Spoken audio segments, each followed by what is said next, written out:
வாழ்க வையகம், வாழ்க வையகம், வாழ்க வளம்.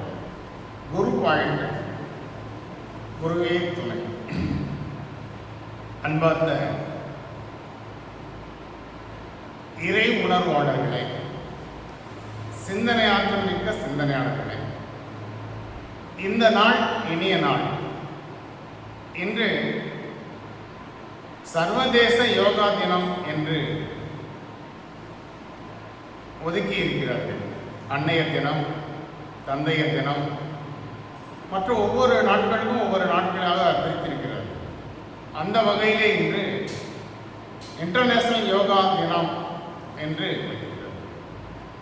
எதற்காக இந்த இன்டர்நேஷனல் யோகா தினம் என்று வைத்திருக்கிறார்கள் என்றால், உலக மக்கள் எல்லாரும் ஆரோக்கியமும் அமைதியும் ஆனந்தமும் இருக்கணும் அப்படிங்கிறதுக்காக தான் இந்த இன்டர்நேஷனல் யோகா தினம்.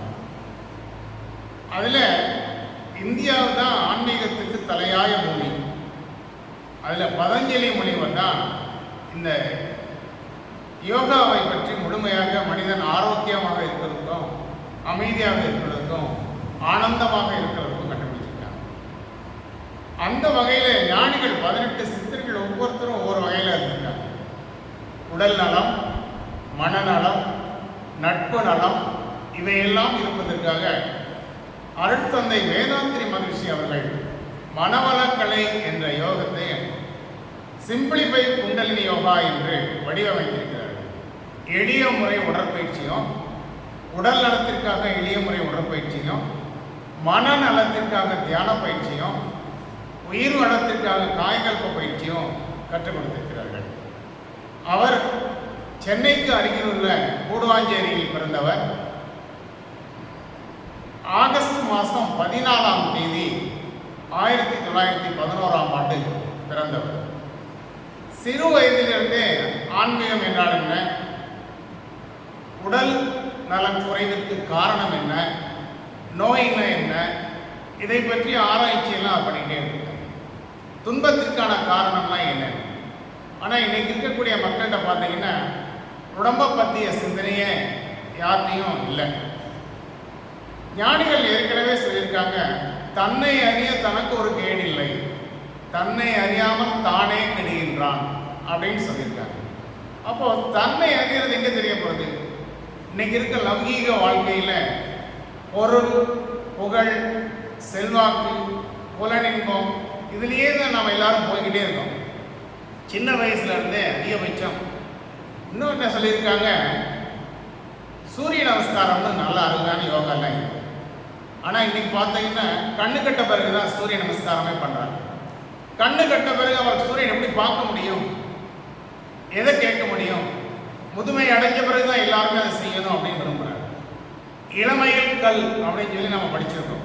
அவை பிராட்டியார் மிக அழகாக எழுதியிருக்கிறார்கள். ஆனால் இளமையிலிருந்து இந்த பயிற்சிகளை நம்ம செஞ்சுட்டு வந்தோம்னா உடல் நீண்ட ஆயுள், நிறை செல்வம், உயர் புகழ், மெய்ஞானம் ஓங்கி வாழலாம் என்று அருட்தந்தை மிக அருமையாக இந்த மனவளக்கலை யோகாவை வடிவமைத்துள்ளார்கள். இது இருக்கக்கூடிய இடம் என்ன, ஆழியார் அருகில் உள்ள அருட்பெருஞ்சோதி நகரில் ஓம்கார மண்டபம் என்ற ஒரு அமைப்பை ஏற்படுத்தி தினசரி யோகா பயிற்சியை கற்றுக் கொடுத்திருக்கிறார்கள்.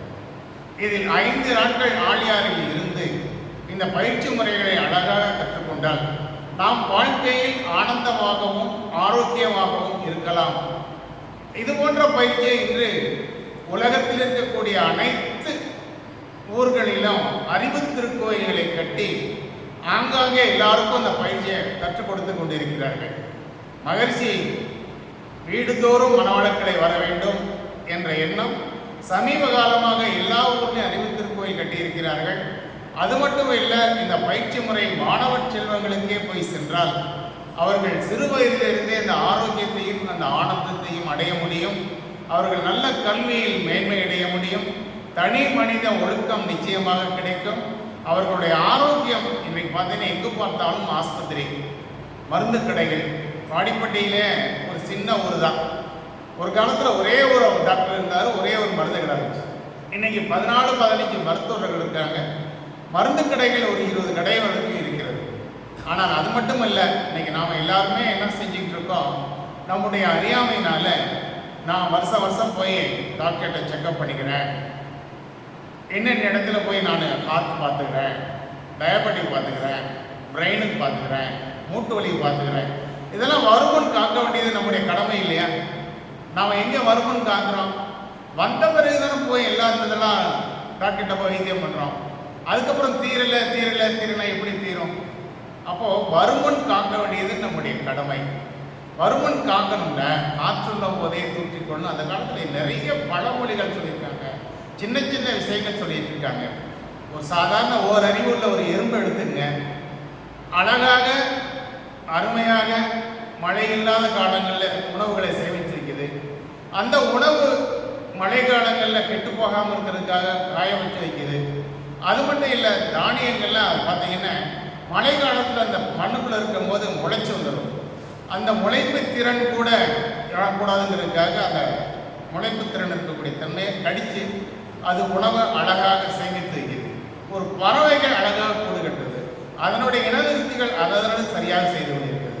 ஆனால் மனிதன்தான் ஆசை என்ற பேராசையினாலும் துன்பத்தினப்பட்டு இன்னைக்கு வரைக்கும் கஷ்டப்பட்டு இருக்காங்க. அதனால இந்த புனிதமான நல்ல தினத்திலே, இந்த இன்டர்நேஷனல் யோகா தினத்திலே நாம் அனைவரும் ஆரோக்கியமாக இருக்க வேண்டும் என்பதும், உடல் நலத்திற்காக உடற்பயிற்சியும், மன நலத்திற்காக தியான பயிற்சியும், உயிர் வளத்திற்காக காயகல்ப பயிற்சியும் மிக அழகாக வடிவமைத்து அருட்தந்தை வேதாத்ரி மகர்ஷி அவர்கள் வடிவமைத்திருக்கிறார்கள். இந்த பயிற்சி முறைகளை நாம் அழகாக செய்து உடல் ஆரோக்கியம், மன அமைதி இவை அனைத்தையும் கிடைக்க இறையருடன் ஒருவருடன்